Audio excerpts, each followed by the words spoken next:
not to take this too deep, not to take freaking cold water and try to add some sort of philosophical spin, but it really is on a deeper level, a microcosm of a lot of things in life, meaning it sucks to get in cold water. Yeah. Like it hurts, it's painful, it's not fun, but you do it because of the benefits on the other side. Yeah. And so I think what a cool metaphor that is for just life, for anything, is going through the pain, going through the suck, going through the hurt, because you know that the benefit on the other side. That's right. Of what it's going to present to you. So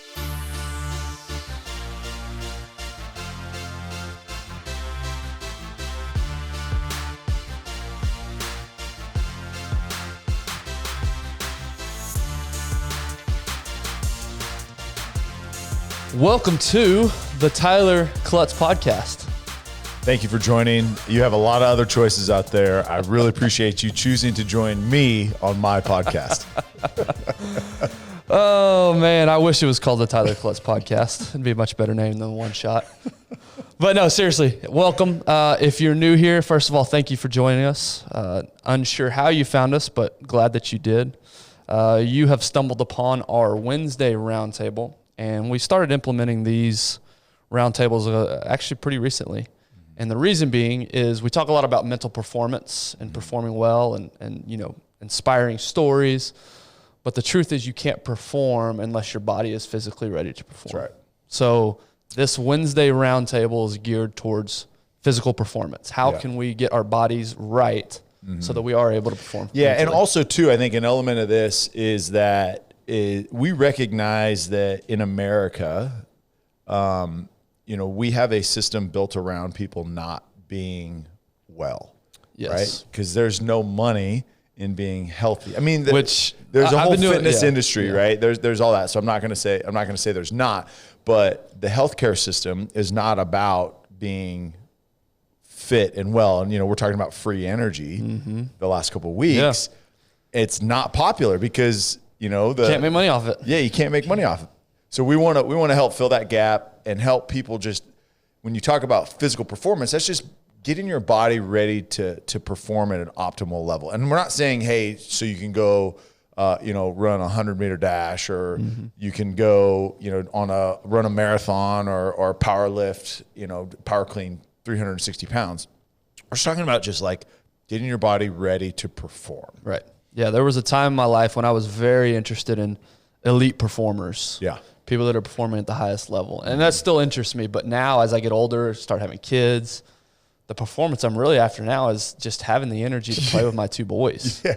Get through work and get home and be a productive father. And the truth is that's the majority of us. The majority of us aren't getting paid to perform. Yeah. The majority of us are just trying to, you know, be better husbands, be better fathers, be better mothers, spouses, be better parents in general. And also look good, booty bone naked. Look good naked. That's booty right. Bone naked. That's the goal. So, like we said, that's the intent behind these Wednesday episodes. And more specifically, the last few weeks, we've been through a series, as Tyler alluded to, energy is a big thing, and the lack of energy we feel. And most of the time, the way we try to cure that is by reaching for a caffeinated drink. Coffee, energy drinks, whatever. And again, there's nothing, we say every single week, there's nothing wrong with those inherently. But what we hope this series helps you realize is that there's better ways, there's more healthy ways. They're going to have a much better impact overall on your overall health. If you go to those things first. And then if you still want to drink your energy, go for it. Yeah, I had a conversation this week with a coach, really, really, really smart guy, which we're going to have on the show. He's doing some really cool stuff, like in the nonprofit space. But is caffeine is used as a performance enhancer, right? So, and that's what we should be using caffeine for. It's not. Like, for example, like the Navy SEALs, they did a lot of studies on, when to implement caffeine, and it's more mission-based, right? So it's not like, hey, we're having caffeine all day, every day, because we're going to do the other things that promote good, healthy energy, and then use caffeine sparingly as a supplement, as a performance enhancer. So alertness, energy, sustainability on that.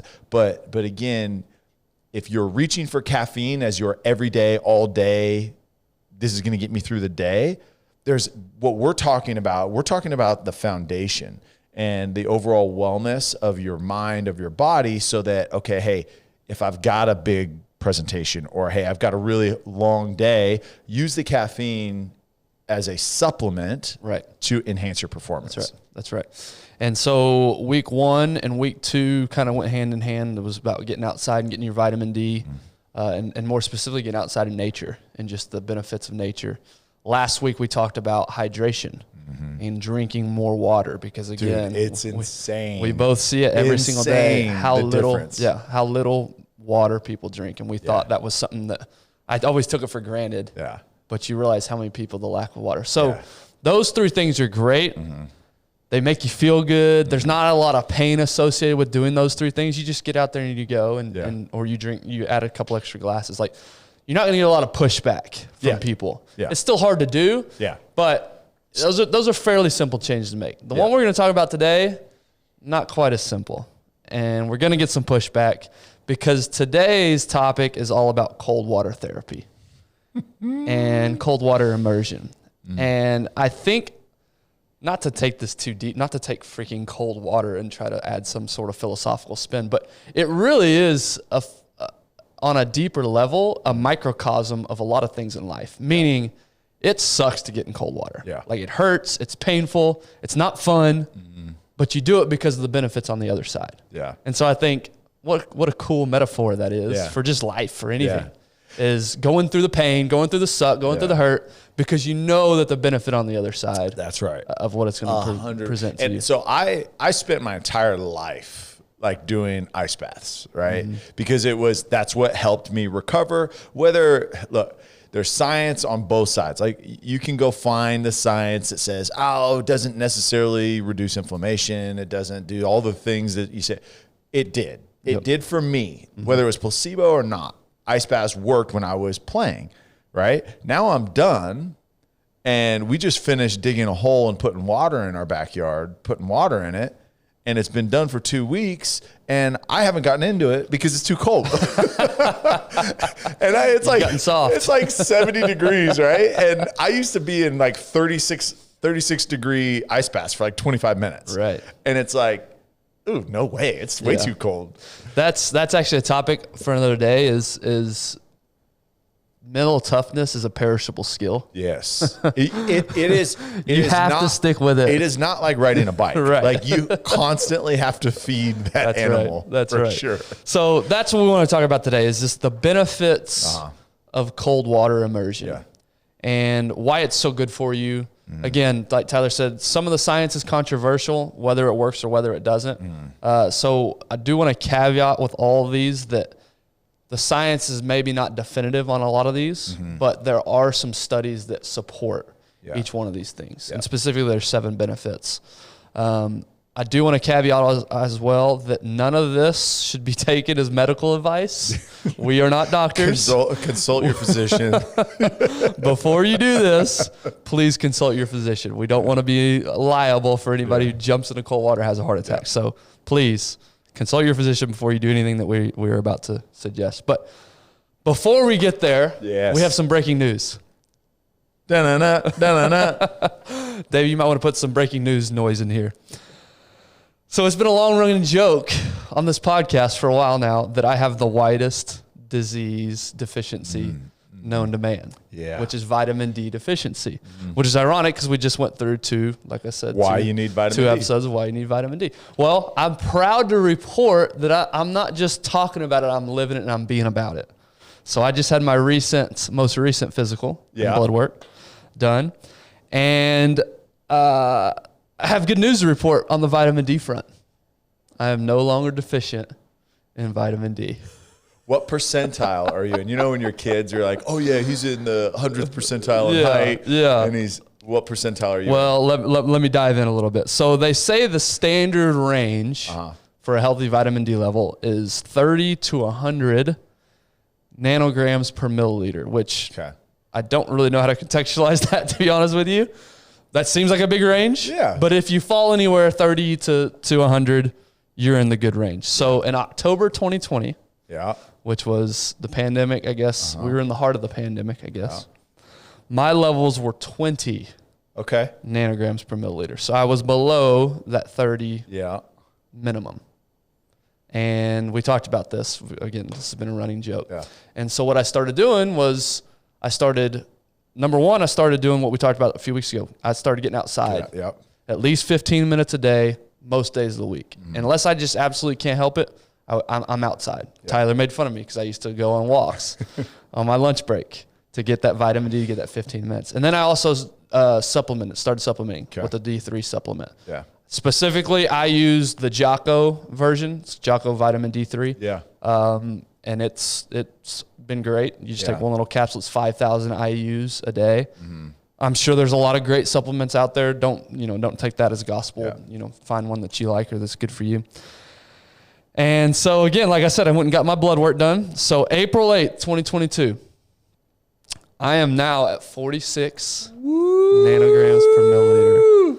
So I am no longer deficient. I'm right there in that range. How does it feel? I feel great. Yeah. I said this at the time, whenever I started supplementing, I started making these changes, and it's just continued to feel this way. Yeah. I really did feel a boost in energy. Yeah. It's not just lip service. I really did feel like my days were better when I got outside and when I had my supplement. Yeah. So again, I don't know which one is more beneficial than the other. I'm assuming actually being outside is. Yeah. But the point is, the two together have helped me get to a more healthy range. And I feel great. I really do. I'm proud of you. Thank you. Thank you. Now, there's also other lifestyle changes and things that I try to stick to, but that's one of the components. So anyway, you can no longer make fun of me for being the whitest dude on the set. Well, we still will because you had it. Whether you have it. Right. And just like mental toughness, if I stop doing these things, it's going to go right back down. That's so I need to keep up with it. Nice. So anyway, I'm happy to report. All right. Back to the main point of this episode. 7 benefits of cold water exposure. Let's fly through these. Number 1, cold water fires up your lymphatic system. The lymphatic system is a network of vessels that run throughout the body, clearing out waste, bacteria, and microbes from your cells. Cold water immersion causes your lymph vessels to contract, forcing your lymphatic system to pump lymph fluids throughout your body and flush waste out of the area. So you've heard all these influencers talk about skinny teas and detox cleanses, and I guess what? You've got a natural detox system called your lymphatic system. Yeah. That's its role. It's supposed to flush things out and flush that way. So cold water gets you through. I haven't seen this list, but are you going to talk about what classifies it as cold water therapy? Yes. At the end, we'll give you some suggestions of how you can implement this. So that's what I was talking about, right? In the locker room, in even high school level sports and beyond, the idea of ice baths is to flush out the lactic acid, the soreness, to flush out, stagnant. How it was explained to me was it restricts blood vessels, and because of the cold, you're trying to conserve body heat, so it pulls everything from your extremities and it pulls it into your interior. And then what happens is, as you get out and you start to thaw out, when those blood vessels expand, now new oxygenated, clean blood will flow through your body, right? That's the logic behind it. But that's what you're saying here is the lymph nodes will then kick in and then start to flush out like an abundance, and I say abundance, but more lymph node fluid. Is it lymph node fluid? Lymph fluid. Anyways, so what it does is it flushes out the toxins and stuff in your body, and it pushes it back through, and then it allows you to digest it. That's right. So cold water helps with your natural detoxification. Yeah. So save your money. Yeah. Don't drink those skinny teas. $4 of skinny tea. let your body do the natural thing. Number 2, boost immunity. The effects of cold water on the immune system have been studied widely. Cold water helps to boost the white blood cell count because the body is forced to react to the changing conditions. Over time, your body becomes better at activating its defenses. So it actually increases your white blood cell count, which increases your immunity. All those good things. Interesting. So I wonder if you get your blood work done and you are, consistent with this cold water therapy. Wonder because typically when they say, "Oh, your white blood count is high," if that would trigger something. Yeah, white blood cell count too high indicates infection, or you're fighting something. Yeah. So I think it's speaking to a healthy level of increase. Gives you a natural high. Number 3, gives you a natural high. A 2007 research study found that cold showers can help treat depression symptoms. And if used on a routine basis, may be more beneficial than prescription medications in lifting moods. This is due to the stimulation of the dopaminergic transmission in the mesocorticolimbic and nigrostriatal pathway. A lot of big words there. Read all of those. In other words, the cold water triggers a flood of mood-boosting neurotransmitters, which makes you feel happy. Yeah. We talk about dopamine, serotonin, all those good chemicals. Yeah. That's what cold water immersion does for you. It's crazy. Like, we're in a culture that right now want immediate results. And I want to feel that. Like, I want to impact. Like, the last 2 weeks, we've talked about long-term sustainable, where you're not going to really necessarily feel that, like, shock. It's just going to be, okay, hey, look, you're going to look back and say, oh, okay, I definitely saw the increase. Yes. The second that cold water hits you, the second you talk about that high, you feel your entire body, like it's a shock through your entire body, and you feel different immediately after. Yep. And then when you get out, you still feel those boosting benefits. So number 4, it improves circulation. This is what you were talking about a second ago. When you immerse your body in cold water, the blood rushes to surround your vital organs. Your heart then is forced to pump more efficiently, pushing blood through all your vessels and supplying every part of your body with the oxygen and nutrients it needs. Yeah. So little did you know, you were philosophizing. How smart do I sound right now? You are super smart. So basically your heart pumps around more oxygen, more. Well, and better blood, right? Because there's times where your blood will get thicker if it has a lack of oxygen in it, right? When there's not oxygen being transported in it, your blood begins to be more of a syrupy consistency. It's just harder to push through, right? Yep. When it does this, when your blood vessels contract, it's going to push more oxygen through in it's talking about a more efficient manner. It's because now your blood thins out to a level that it needs to be at. That's right. Number 5, this one's a little controversial. As I said, some of these are still it's still to be determined, but it may increase your libido. Ooh. So cold water was traditionally seen to repress sexual urges. I think it's American Pie. Maybe it was American Pie, the movie American Pie, where anytime he got, aroused, if you will, he went and jumped in the cold shower to try to cool himself off. I think it was American Pie. I don't know. Anyway, that was an old thought, right? Is you start to feel that, jump in a cold shower, they'll calm you down. The fact is that it increases libido.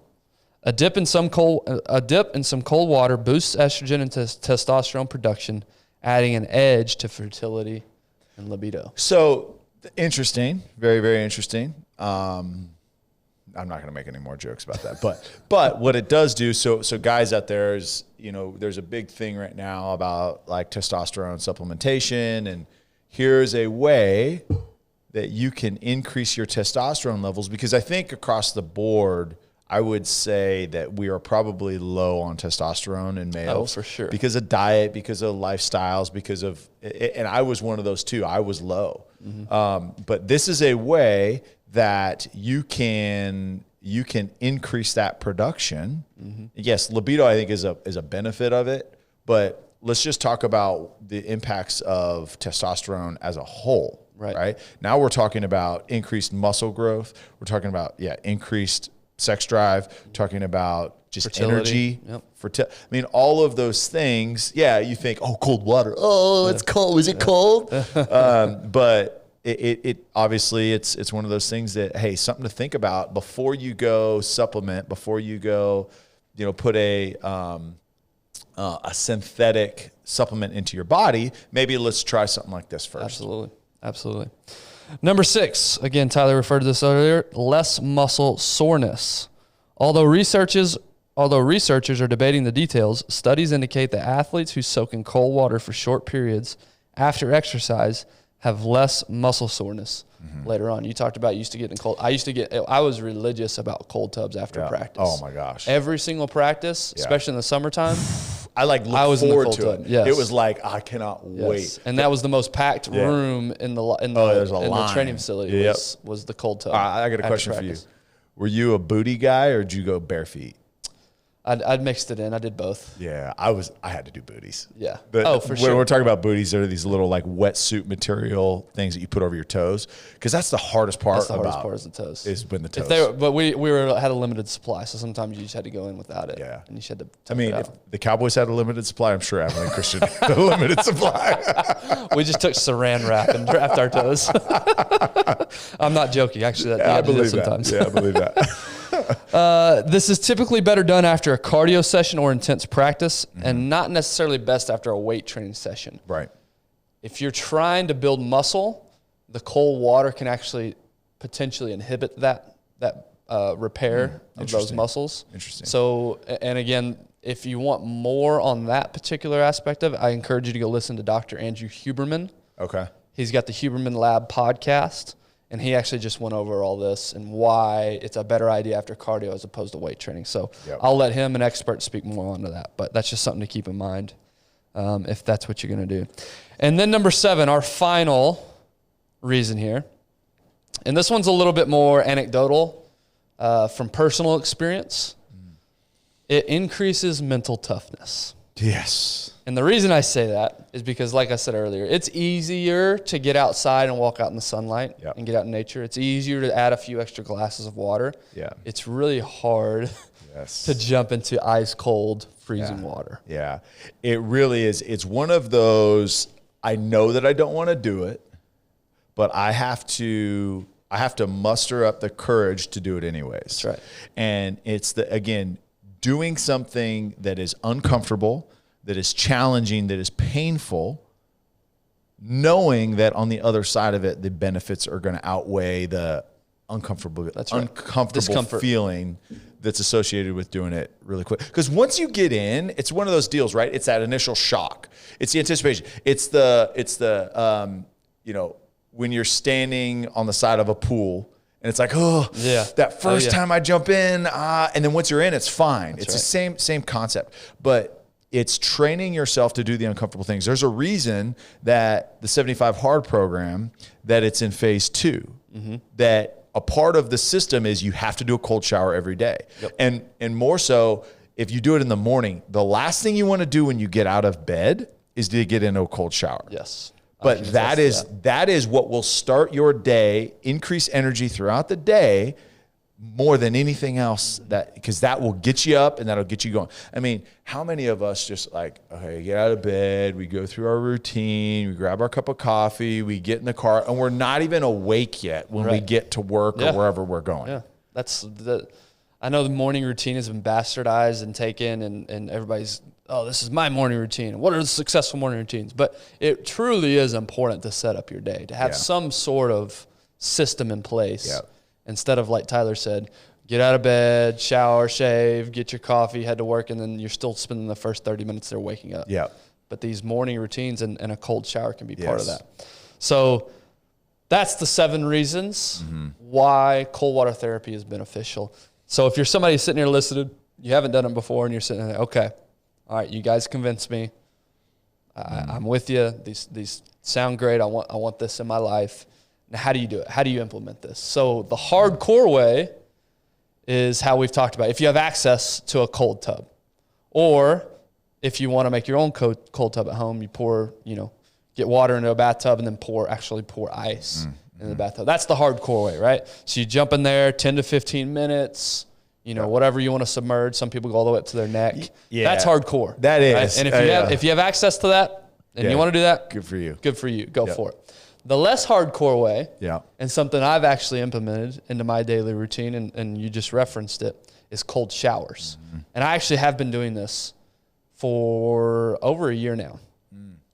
What I do is I do my normal shower with the warm water, and then at the end, I'll change it up, but sometimes I'll still have my shampoo in my hair, and I'll turn it all the way to cold, and I'll rinse off under the cold water. Yeah, I don't usually go in there for any longer than 60 seconds to 2 minutes on cold. Yeah, but it truly is crazy that going from hot to cold, that contrast, what it does for me, just as we've been speaking this whole time, just the flood of energy it gives me, the boosting, the energy boosting, the mood boosting effects of that.